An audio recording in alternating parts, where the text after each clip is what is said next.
On est comme entre deux mondes, on est à un moment de transition où beaucoup de choses s'effilochent, beaucoup de choses s'effondrent, et tout ce à quoi on croyait finit par être un mensonge. Qu'est-ce qui est nécessaire pour qu'on arrive à vivre ensemble, pour qu'on arrive à se retrouver, à construire un futur désirable pour nos enfants? Et moi, mon talent, à quel endroit je peux le mettre? Et on s'est rendu compte qu'une partie de notre talent, c'était d'essayer de mettre les gens en lien. Je suis pas seul, je suis pas fou. En fait, on est nombreux à penser qu'il y a un problème, et qu'il y a un problème de fond bien avant le Covid. Bonjour, nous sommes Louis et Carole Fouché, et vous regardez Nexus. Carole et Louis Fouché, bonjour. Merci d'accepter cet entretien pour Nexus. Ça fait quelques temps qu'on ne s'est pas vu. Depuis, qu'est-ce qui s'est passé pour vous? Bonjour Nexus, merci beaucoup de nous recevoir. J'espère que vous allez bien, que vous arrivez à toucher de plus en plus de public autour. Effectivement, ça fait un petit moment qu'on ne s'est pas rencontrés et la vie tourne à vitesse accélérée. C'est qu'on croyait qu'on était médecin, chercheur, pharmacien, biologiste et on n'est plus trop sûr. On est comme suspendu entre deux mondes, entre un monde qui s'effondre d'un côté et un autre qu'on essaye de bâtir pierre après pierre. Plus concrètement, je pose cette question à vous, Carole, là, vous faites quoi aujourd'hui dans la vie? Alors on fait tout sauf ce pourquoi on avait été formé par nos études. Donc on s'occupe toujours de faire la science autour du Covid, puisque c'était quand même le cœur à la base de la crise que nous traversons. Et puis on apprend plein de nouveaux métiers. Voilà, mon mari écrit des livres. Son éditeur m'a convaincu de faire quelques illustrations pour son livre. Donc, de très jolies aquarelles d'ailleurs qu'on a vues. Merci beaucoup. Voilà, donc j'ai relevé le challenge. C'était un gros challenge pour moi, mais j'étais contente. Et voilà, on essaye de faire autre chose, de se transformer, de se découvrir des nouveaux talents. Et c'est ce que je conseille à tous les suspendus, d'essayer d'aller chercher tous leurs autres talents qu'ils ont peut-être étouffés dans la vie quotidienne de par leur activité professionnelle qu'ils avaient auparavant. Justement, si vous avez cette nouvelle vie, c'est parce que vous avez été suspendu. Est-ce que vous pouvez nous raconter un petit peu cette période-là? Pourquoi est-ce que vous avez été suspendu et surtout comment vous l'avez vécu? Alors moi je suis en disponibilité de la fonction publique hospitalière, c'est-à-dire que j'ai choisi volontairement de partir. Je suis parti après les annonces gouvernementales d'Emmanuel Macron qui allaient imposer aux soignants une obligation d'une injection expérimentale pour avoir le droit de continuer à travailler. Et pour moi ça constitue une sorte de chantage, quelque chose qui était de l'ordre de mettre le doigt dans un engrenage funeste où ça commence par une injection mais ensuite quoi? Une autre et encore une autre, et combien? Et pourquoi? Et combien de maladies? Et finalement ça correspondait à rentrer dans mon corps contre mon gré et contre mon consentement. Comme un viol en fait? Ouais, une sorte de viol, et pour moi le principe même de toutes les thérapeutiques, parce qu'elles sont basées sur le consentement libre et éclairé. Et éclairé, ça veut dire qu'il est lié à une science impeccable qui donne des informations claires, loyales et appropriées. Alors les informations autour de cette injection étaient de l'ordre d'une propagande, d'une doxa, et pas du tout éclairées par la science. Et il se trouve que depuis 1 an et demi, on avait travaillé justement à faire se mettre en lien des scientifiques, des chercheurs, des universitaires, des médecins, pour essayer de donner une information plurielle, complexe, autour de cette injection. Donc ça, on va le développer, ça, si on parle du CSI tout à l'heure.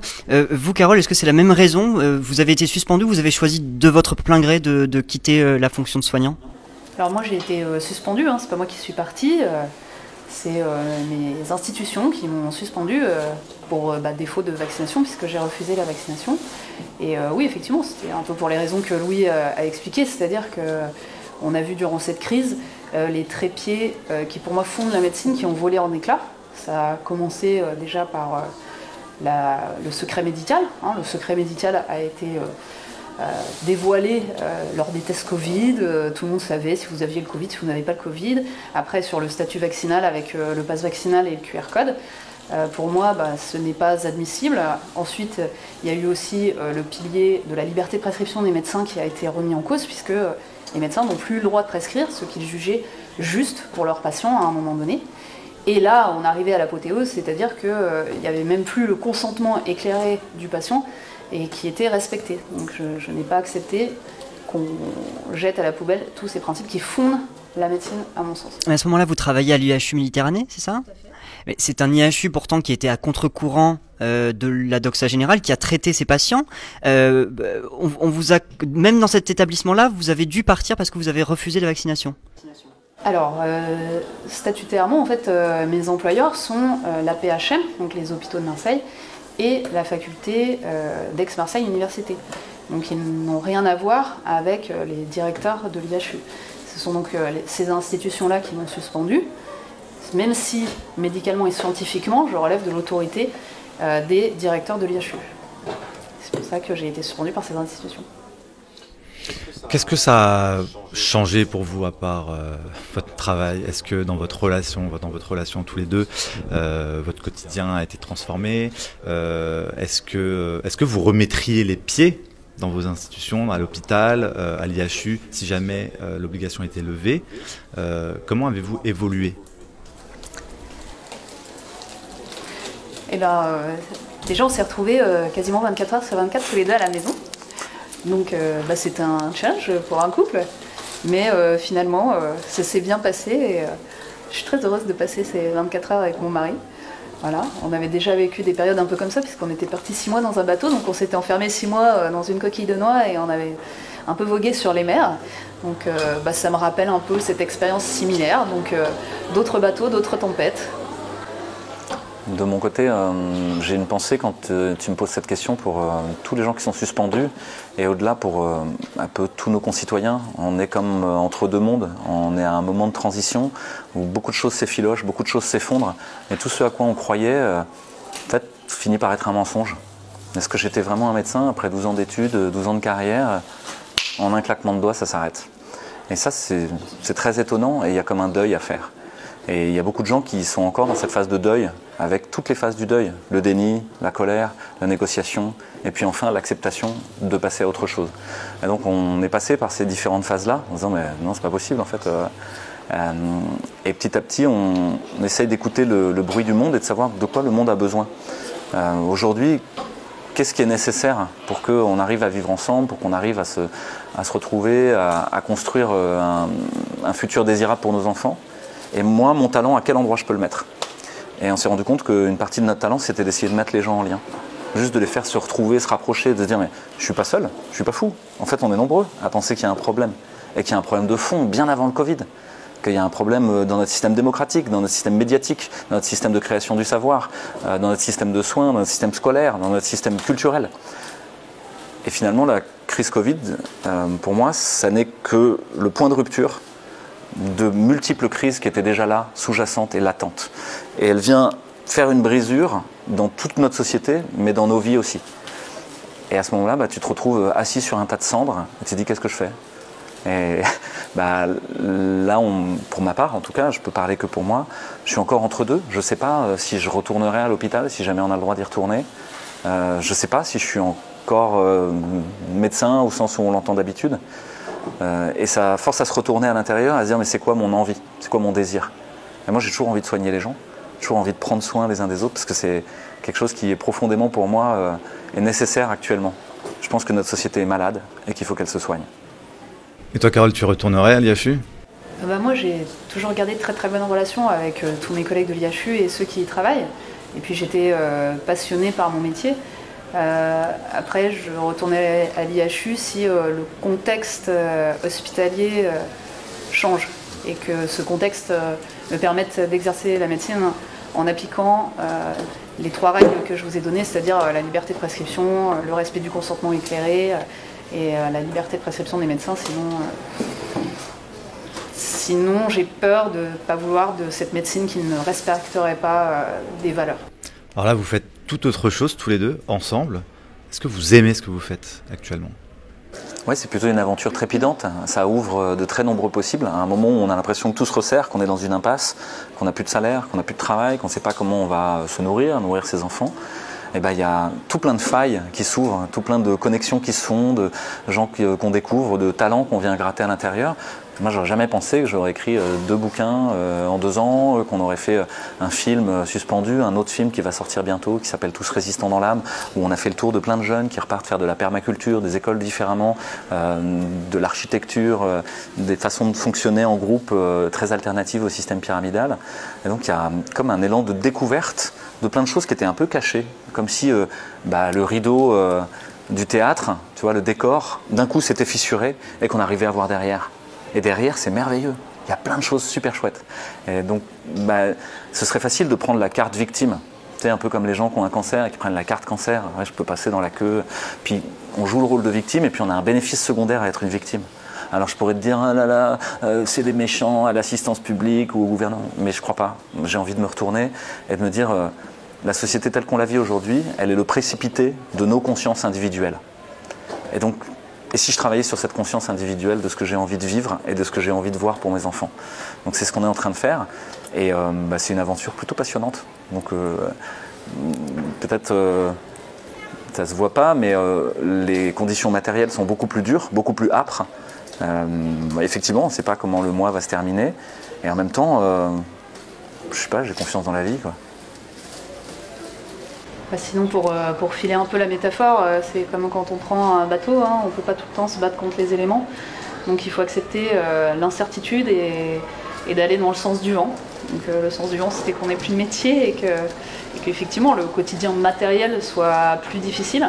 Mais à la fin, on est riche d'avoir vaincu certaines de ses peurs, d'avoir rencontré des gens extraordinaires, parce qu'on fait des rencontres qui sont merveilleuses, de gens connus ou de gens totalement anonymes. Et je tiens à remercier tous les gens anonymes que j'ai rencontrés qui m'ont apporté beaucoup de choses et beaucoup de soutien. Et donc c'est un peu comme une traversée en bateau, on largue les amarres, on ne sait pas où on va.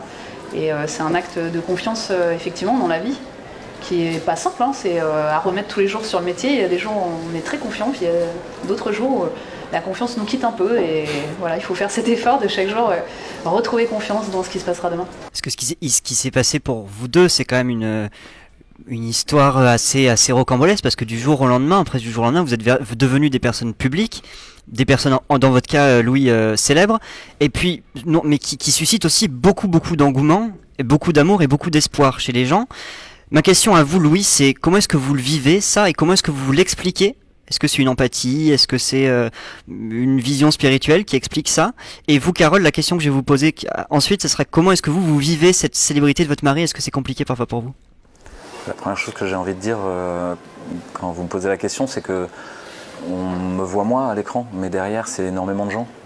Rien Faux Covid, c'est plus de 280 collectifs, c'est des centaines de personnes, des milliers de personnes qui contribuent de plein de manières différentes, à plein d'endroits différents. Et moi je suis que la voix publique, et on a chacun nos talents.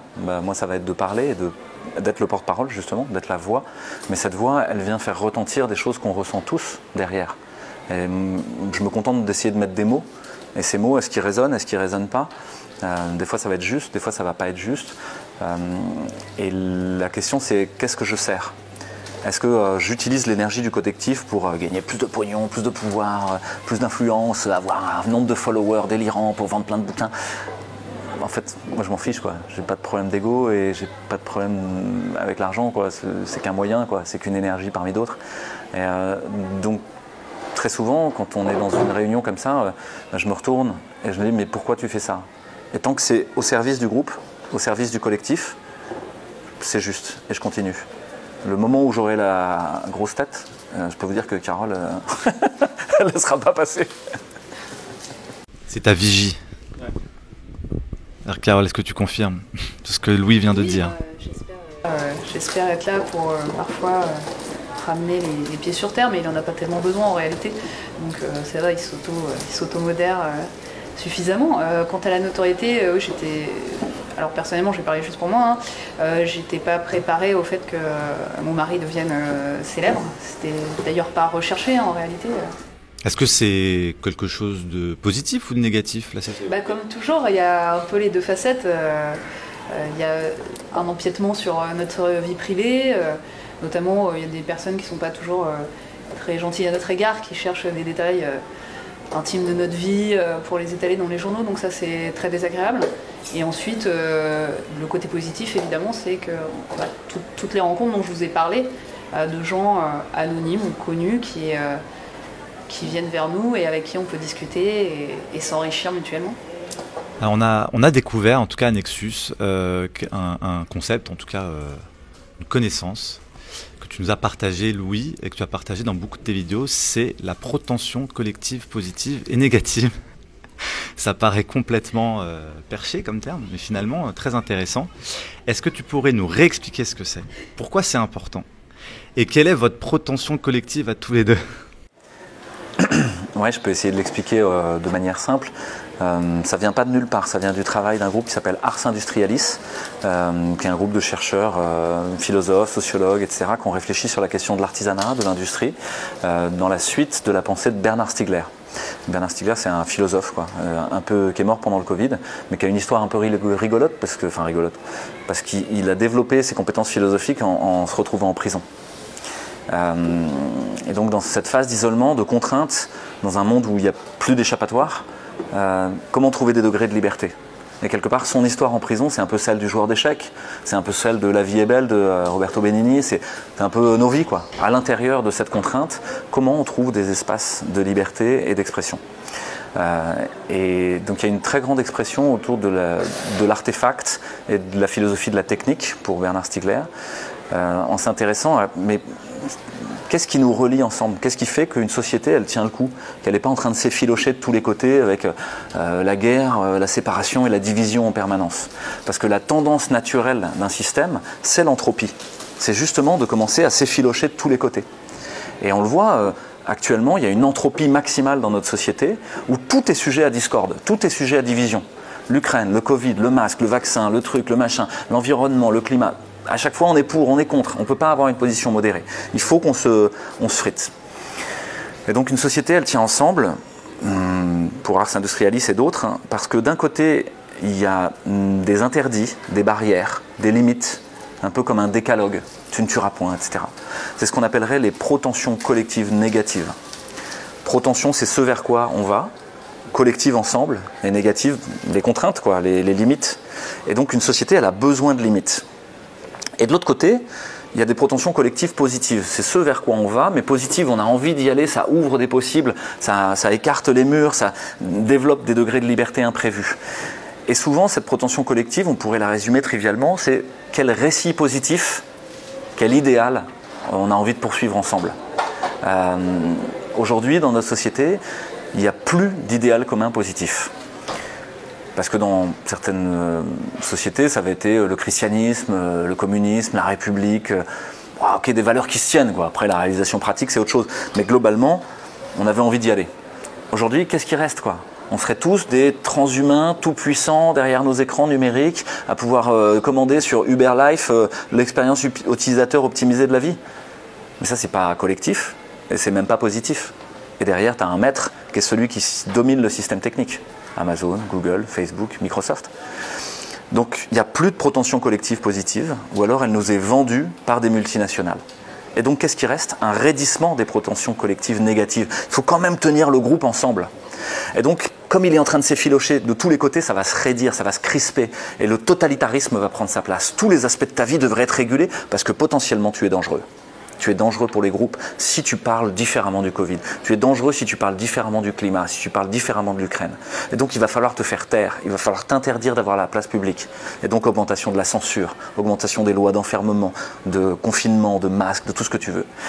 Et quelque part, Ariane Billéran l'a dit, elle a dit le totalitarisme, même si c'est dur à accepter, est probablement un moment nécessaire dans une société, au moment où elle se fragmente de tous les côtés. Ça ne veut pas dire qu'il est souhaitable, ça veut dire que mécaniquement, il va arriver. Et je pense qu'on est à ce moment-là où on a ce raidissement totalitaire dans notre société. Et à la fin, on rentre de tous les côtés dans ta vie. Jean Castex te dit avec qui tu dois prendre la bûche de Noël, etc. Il rentre dans ta maison. Hein. Linky rentre dans ta maison. Le vaccin rentre dans ton corps. Et tu dois le faire. De tous les côtés, on rentre dans tous les espaces de ton existence.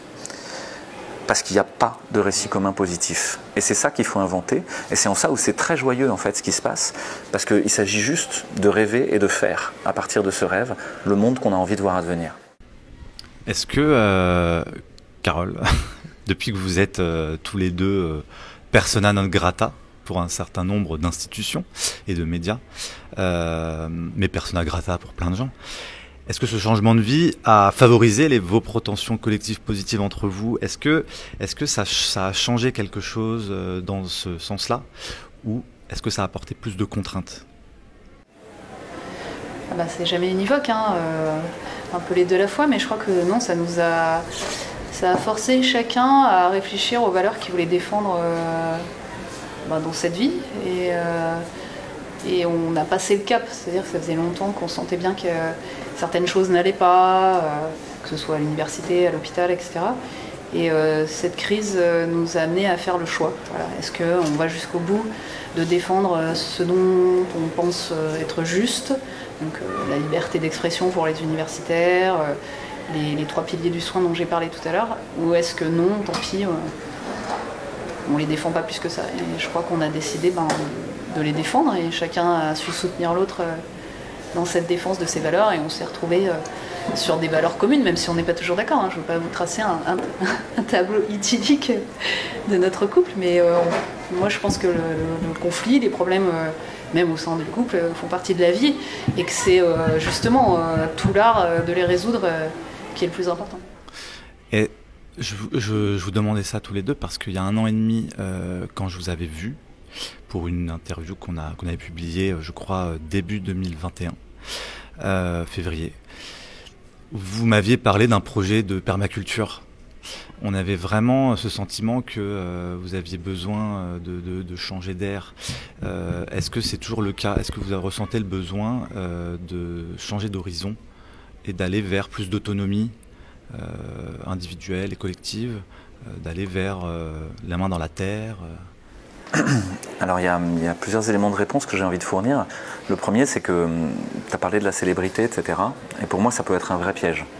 C'est-à-dire que surfer la vague du Covid, c'est une énorme vague. Hein. Là, on est proche du Pays Basque, pas très loin, tu peux prendre des frissons, etc. Sauf qu'à la fin, elle t'emmène sur les rochers. Et donc il y a un moment, il faut quitter cette vague et arriver à revenir à quelque chose de banal. Et banal, c'est un mot ancien, hein. Peut-être parmi les auditeurs, il y en a qui connaissent le four banal, le moulin banal. C'est le commun du village. C'est ce qu'on a ensemble en partage et qui participe à la vie quotidienne. Et donc pour moi, le moment dans lequel on est là, il y a une vraie aspiration, il y a un vrai besoin de revenir à quelque chose de banal, à une vie banale. Parce que c'est trop lourd, c'est trop violent de continuer à surfer une vague énorme. Et qu'à la fin, en plus, je sais qu'elle va précipiter sur les rochers. Et donc l'idée, c'est de quitter cette vague et de revenir à peut-être être un penseur banal, un médecin banal, un écrivain banal. Ça veut pas, moi, je trouve pas ça négatif, hein, au contraire. Mais avec une sorte de retour à l'humilité, tu vois, de quelque chose d'humble. Et quand tu prends l'histoire, il y a un moment où il y a l'effondrement de l'Empire romain, et les gens les plus riches décident que les orgies à la graisse d'ours, c'est comme dans Astérix, ils en ont marre, quoi. Ils n'ont plus le goût, ils sont un peu écœurés, quoi. Et ils décident de partir. Et il y a quelqu'un qui s'appelle Honorat d'Arles et un autre qui s'appelle Jean Cassien qui vont fonder les ordres monastiques. Et c'est un moment très étrange. C'est les plus riches, c'est ceux qui ont tout. Ils peuvent piller les colonies autant qu'ils veulent, etc., pour avoir du marbre, des thermes, etc., et des orgies à Rome. Et ils décident volontairement de revenir à un dénuement, à une sobriété volontaire. Pour moi, il y a ce chemin-là. Il y a ce chemin d'arriver à revenir à une sobriété volontaire où on a les 2 pieds enracinés dans la terre, dans quelque chose de réel. Et les ordres monastiques, au début, ils bêchent la terre à 5 h du matin, et ça rigole pas, quoi. Mais en même temps, ils ont la tête dans les étoiles. Ils aspirent à plus grand.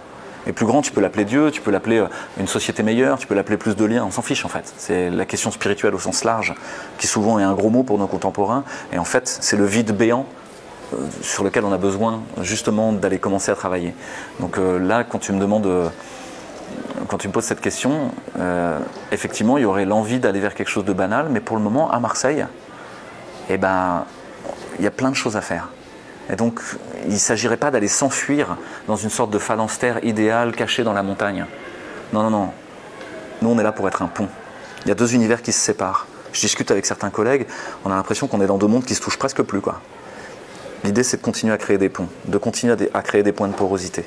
Et peut-être que ça, en tout cas, c'est ma mission, c'est de continuer à créer des ponts entre des gens qui sont encore dans l'ancien monde, on pourrait dire, saut XXe siècle, saut technophile avec Laurent Alexandre, etc., avec Jacques Attali, qui rêve du transhumain où tout serait enfin automatique. Mais ce rêve-là, c'est un rêve complètement suranné du XVIIIe siècle. Le rêve du XXIe siècle et du XXIIe siècle, c'est le retour de l'humain, du vivant, du corps, du sauvage. Et moi, j'ai envie de créer ce pont pour aider les gens à retrouver du sauvage. Et je peux te dire qu'à l'intérieur de Marseille, il y a des espaces de sauvage. En fait, je voulais savoir si spirituellement vous avez évolué pendant ces 2 ans, vous, Carole. Oui, je pense que j'ai évolué. Moi, je suis issue d'un parcours extrêmement scientifique. Et toute cette crise m'a appris que si d'un côté la science était importante, hein, je ne vais pas renier le rôle de la science, surtout la vraie science critique, l'art du doute, etc., pas la science qu'on nous présente sur les plateaux télévisés, que l'humain était le plus important. Et donc ça me donne encore plus envie de m'intéresser aux hommes et à leurs failles. Et voilà, c'est la crise m'a appris quelque chose, c'est d'aimer les gens pour leurs failles. Je veux savoir sur l'aspect autonomie individuelle et collective, est-ce que toi, tu es toujours dans cette démarche, ou est-ce que tu l'as été, est-ce que tu es toujours dans cette démarche de vouloir t'autonomiser un maximum ou pas du tout? Ah bah déjà sur l'autonomie, on a fait des progrès, hein. On ne reçoit plus un salaire de papa État. Donc on a dû s'autonomiser grandement sur ce point. Et puis de toute façon, on était déjà dans un chemin effectivement de sobriété riche, je dirais, parce qu'on est riche d'autres choses. Mais c'est pas riche de biens matériels, c'est riche de rencontres et de biens intellectuels plutôt. Donc on était déjà dans cette problématique. Après, où est-ce que ça se passe physiquement ? Bon, finalement, ça a moins d'importance pour moi. C'est pas le plus important. Le lieu n'est pas le plus important. Il faut que je m'y sente bien avec des gens avec qui j'ai du lien. Et on a pu retisser pendant ces 2 ans à Marseille du lien avec beaucoup de personnes qui sont en local. Et donc c'est très agréable. Après, on verra bien ce qui se passe. Si tu le permets, sur l'autonomie, j'ai envie de rajouter quelque chose. Il y a souvent une confusion pour les gens entre l'autonomie et l'autarcie. L'autarcie, ce serait être tout seul sur son île et tout irait bien, quoi. Puis de temps en temps, il y aurait des ennemis qui viendraient, mais heureusement, comme j'ai 42 000 cartouches de Kalachnikov, je peux tenir un petit moment le siège. C'est un peu le rêve survivaliste, tu vois. L'autonomie, c'est complètement autre chose. C'est je me donne ma propre règle, mais j'admets que je suis interdépendant. Donc il y a moi, souverain, et en même temps je fais partie de plus grand. Et je suis obligé d'être interconnecté pour avoir du pain, pour avoir des œufs, etc. Et ce qui est drôle quand tu me fais réfléchir à cette question, c'est que dans notre maison à Marseille, on était sur le réseau, standard, EDF, gaz, machin. Mais dès le début, on s'est dit, et si on arrivait à faire un double réseau? C'est-à-dire on pourrait passer de l'un à l'autre, clac, clac, clac, clac, un petit switch quand il y a besoin.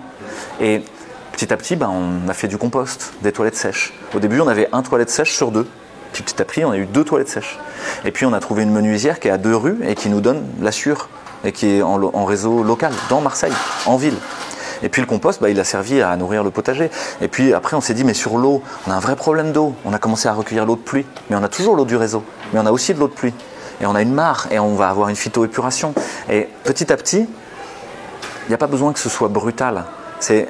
Ok, on est toujours avec ce pont entre 2 mondes, et on peut emprunter encore un peu les 2 chemins. Et puis il y a un moment, ce sera tellement plus joyeux d'avoir nos poules, notre compost de toilettes sèches, tellement plus vertueux d'avoir une phytoépuration, d'être autonome en énergie, de faire cuire avec de la cuisson solaire, etc. D'avoir des panneaux solaires et de dire EDF veut nous couper le courant. Ok, so what? Et que évidemment on va y aller. Et ça, c'est l'idée que dans cette façon d'être un pont, ce qui peut amener les gens à emprunter ce pont et à oser sauter dans le vide, c'est de leur donner envie. De dire, mais ça, c'est désirable. Et c'est ce qu'on a constaté en vrai. C'est quand la famille, les enfants de nos copains venaient à la maison, ils n'avaient pas besoin des tablettes. Il y avait des poules, on jouait dans la boue, il y avait plein de trucs rigolos à faire, de plantes médicinales à trouver, etc. Et de jeux à créer à partir de 3 fois rien, avec 2 bouts de ficelle. Et qu'en fait, ça leur donnait envie. Et petit à petit, on a vu nos copains, et y compris dans la bourgeoisie médicale, à se mettre à avoir des poules, à se mettre à faire de la permaculture, à se mettre à discuter avec leurs voisins pour faire des choses ensemble. Et donc je crois beaucoup à cette idée de l'exemplarité, puis de la progressivité. Il n'y a aucune rupture qui se fait dans un grand soir.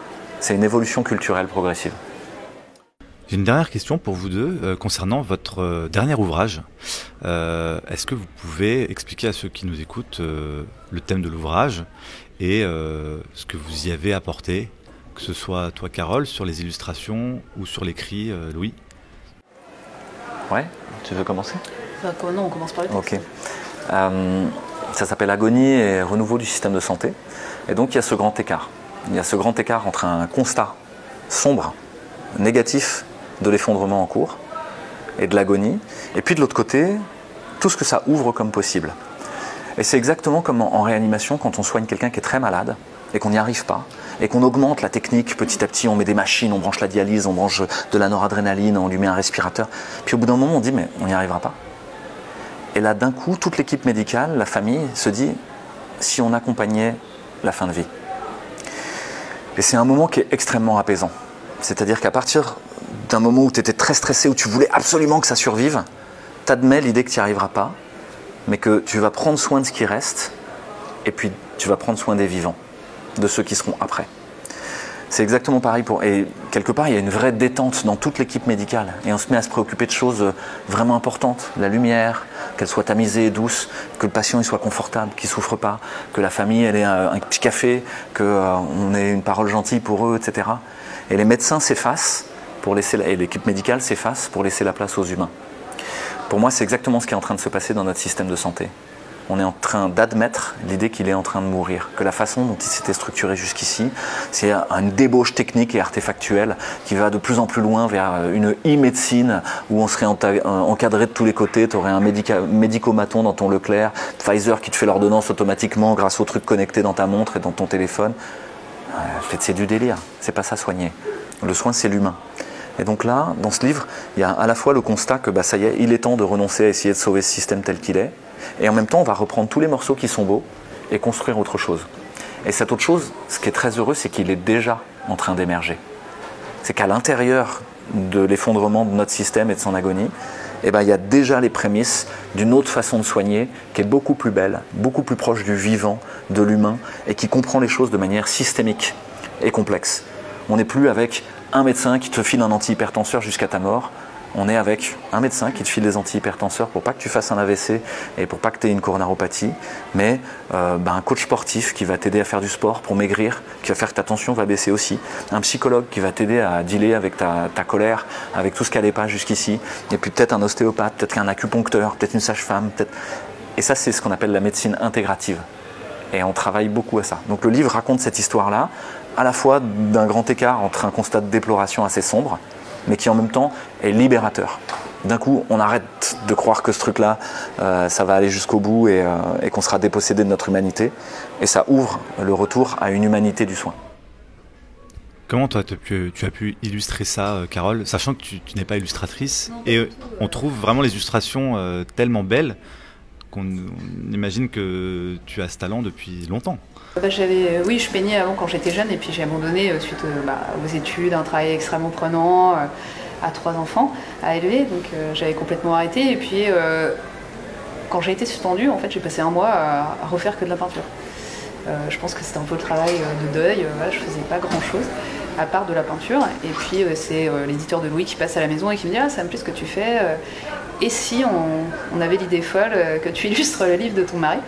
Donc j'ai dit oui, effectivement, c'est un challenge, donc voilà, que j'ai relevé. J'espère que les illustrations plairont. C'était un peu différent parce que d'habitude je peignais pour mon plaisir, donc je peignais ce que j'avais envie, comme j'avais envie, etc. Et là c'est plus dur de se mettre au service de l'œuvre, puisque le but c'est que les illustrations transcendent le texte de Louis et se mettent à son service. Donc c'était des illustrations commandées quelque part par le texte, et c'était pas des choses qui pouvaient germer de ma créativité. Donc c'était un peu plus compliqué pour moi, j'ai fait pas mal d'essais, et voilà, j'espère que j'ai réussi à mettre une petite note peut-être de légèreté, parce que ce qu'il faut comprendre, c'est que le livre de Louis est un essai, et dans les essais il n'y a jamais d'illustration, c'est toujours juste un texte assez rude et assez âpre pour les lecteurs. Et là on a trouvé sympa avec l'éditeur effectivement de rajouter une petite note peut-être poétique et d'évasion avec quelques illustrations qui ont pour vocation d'illustrer chacune des parties du livre de Louis d'un seul coup d'œil, et puis de laisser une respiration dans cette lecture peut-être plus difficile que son premier livre qui était beaucoup plus joyeux. C'est comme si depuis que vous aviez été suspendu de vos fonctions très scientifiques, très cartésiennes, très carrées, vous êtes devenus des artistes, un petit peu tous les deux. Il y a une part de ça, et c'était présent dans le Réinfo Covid dès le départ. C'est-à-dire qu'on a cherché à comprendre la crise Covid d'une manière intellectuelle, avec la tête, avec le cerveau, et puis rapidement on s'est rendu compte que c'était pas possible, Tu as eu plus de 280 000 publications scientifiques depuis 2 ans sur le Covid, et donc qui disent tout, leur contraire, avec de la corruption, avec des conflits d'intérêts, pas de conflits d'intérêts, avec de la censure, avec de l'autocensure. Ok, ça suffira pas. Ce sera un élément, ça pourra nous orienter un petit peu. Et c'était tout le travail de comprendre, enfin du groupe scientifique de Réinfo Covid et du conseil scientifique indépendant. Mais on s'est dit qu'on avait besoin de convoquer d'autres dimensions. Et ces autres dimensions, c'était celles des tripes. Et ça, c'était les témoignages. Recueillir qu'est-ce qui se passe vraiment pour les gens. J'ai perdu mon boulot, j'ai dû fermer mon entreprise, j'ai pas pu enterrer mon père, j'ai pas reçu de traitement alors que j'en demandais, je suis un Covid long, etc. Et des vrais témoignages, des choses qui sont pas discutables. C'est l'expérience vécue de quelqu'un. Et puis qu'on avait besoin encore d'une autre dimension qui était un peu l'antenne 5G sur le réel, tu vois, qui capte des choses que nous, on capte pas. Et c'était les artistes. Et on s'est rendu compte que les artistes, en une chanson, parfois en un tableau, en un dessin humoristique, ils arrivaient à capturer presque l'ensemble de la complexité de ce qui était en train de se passer. Que nous, on aurait mis 70 articles de synthèse à essayer de faire. Et donc, ça a réveillé effectivement la fibre artistique en se disant, mais ce moyen-là, si on le gratte un peu, il vient ouvrir des possibles. Et donc effectivement, il y a pas mal de projets artistiques en cours. Il y a eu plusieurs films, là j'en ai parlé. Les livres peuvent être pris aussi comme des projets artistiques. Toute la fin du livre là, c'est finalement la conclusion. Elle est poétique en vrai. C'est un texte poétique. Il y a un livre de témoignages qui va sortir, qui a été fait par tout le groupe de témoignages de Réinfo Covid et qui est ornementé d'aquarelles végétales, qui va être très très beau et qui va être à prix coûtant pour que les gens puissent vraiment le distribuer facilement les uns aux autres. Et on a fait un film qui s'appelle Suspendu et un autre film qui s'appelle Tous résistants dans l'âme, qui va faire le tour de France de plein d'initiatives feel good, on va dire, sur le monde qu'on a envie de créer. Il y a une initiative artistique qui est à l'intérieur du monde numérique et d'un jeu vidéo ultra brutal qui s'appelle GTA. Essayer de trouver des espaces de liberté, des espaces poétiques et philosophiques et des espaces de paix. Et les gens peuvent le trouver sur YouTube, hein, ils tapent Fouché Escape Game, parce que ça a trait à ça, Escape Game. Est-ce qu'on peut s'enfuir de là où on est? Est-ce qu'on est coincé ou comment on fait là? Parce qu'on est tous un peu dans une sorte de prison, la prison de tout ce qu'on porte sur le dos, quoi. Notre patron, notre mari, nos enfants, ou c'est un peu la même chose, hein, parfois, un mari et des enfants, mais, et toutes les contraintes qu'on a, notre famille, notre filiation, nos maladies génétiques, etc. Est-ce qu'à un moment on peut poser ça sur le côté et dire qu'est-ce qui reste, quoi? Carole, le côté artiste, est-ce que ça te colle bien à la peau? Le côté artiste, oui, ça vient pas de nulle part, que ce soit pour Louis qui était extrêmement littéraire et qui a fait les prépas littéraires avant de faire médecine, donc ça vient pas de nulle part.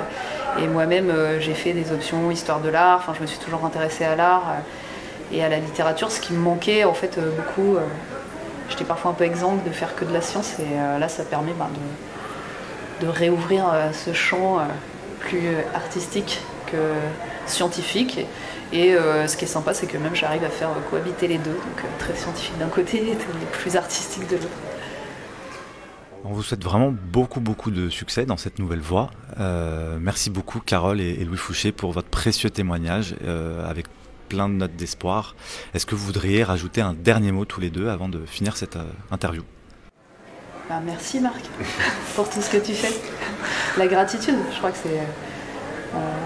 on oublie toujours de se lever le matin en remerciant le ciel d'être encore en vie et tout ce qui va nous arriver, donc peut-être la gratitude, donc merci déjà à vous deux. Ouais, je rejoins Carole, merci à tous les deux, merci à toute l'équipe de Nexus, à tous ceux qui vont nous regarder et puis essayer peut-être de faire passer ce message. Quand on commence à vivre avec la mort assise sur son épaule gauche, on devient plus vivant.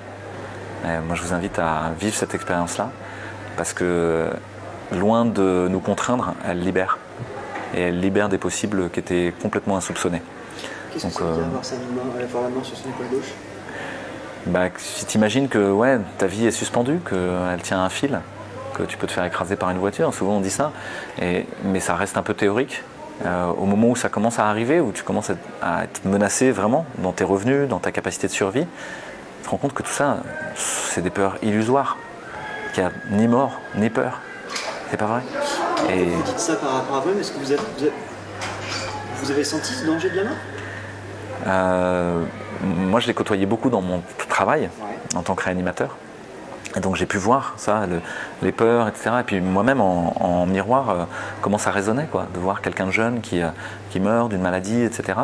Et dans le bateau aussi, on a été confronté à de nombreuses tempêtes, à des moments où bah ouais, c'était vraiment difficile. On se disait, est-ce qu'on va s'en sortir ou pas. Et là, sur ces 2 dernières années, je crois qu'on a tous été confrontés à la mort. Le Covid, c'était ça, c'est l'histoire de la confrontation de notre société et de nous individuellement à « mais est-ce que j'ai encore peur de mourir ?» Et ce qu'on a vu, c'est que de très nombreuses personnes, et y compris dans la résistance, entre guillemets, quand ils ont eu le Covid, là, d'un coup, c'était, même si c'était des formes pas graves, hein, d'un coup, bah, il y avait toute la peur collective qu'on avait accumulée qui suintait de partout. Et je crois qu'on est dans une espèce d'expérience initiatique où on doit se confronter à la mort et à la peur pour réussir à la transcender. Mais sachant que la peur, en fait, est une maladie contagieuse. C'est ce que j'ai découvert durant cette crise, puisque personnellement, ayant analysé au fur et à mesure tous les chiffres du Covid, de mortalité, de létalité, etc., j'ai jamais eu peur de cette maladie au stricto sensu. Mais par contre, je me souviens très bien d'une expérience que j'ai vécue un jour en allant à l'IHU. Je suis rentrée dans le bâtiment, j'ai ouvert la porte, il y avait 600 personnes qui attendaient d'être testées et d'être diagnostiquées pour le Covid. Et là, tout d'un coup, j'ai senti une chape de plomb qui s'abat sur moi et une espèce d'angoisse. Et je me suis dit, mais cette angoisse n'est pas la mienne. En fait, je suis en train juste de ressentir cette espèce d'angoisse qui se propage parmi toutes les personnes qui sont dans ce couloir en attendant d'être diagnostiquées pour eux d'une maladie grave. Parce que au tout début du Covid, les gens pensent qu'on va tous mourir du Covid. Et je me suis dit, oulala, alors j'ai refermé la porte, je suis sortie 2 minutes pour souffler un coup, et puis je suis re-rentrée. Et je ne me suis pas laissée happer par cette angoisse qui suintait, mais je pense que c'est une maladie contagieuse. Merci à vous deux d'avoir propagé un peu d'espoir à travers cet échange. Et on espère vous retrouver très bientôt. Coupé. Alors, il faut remonter. Non, faut...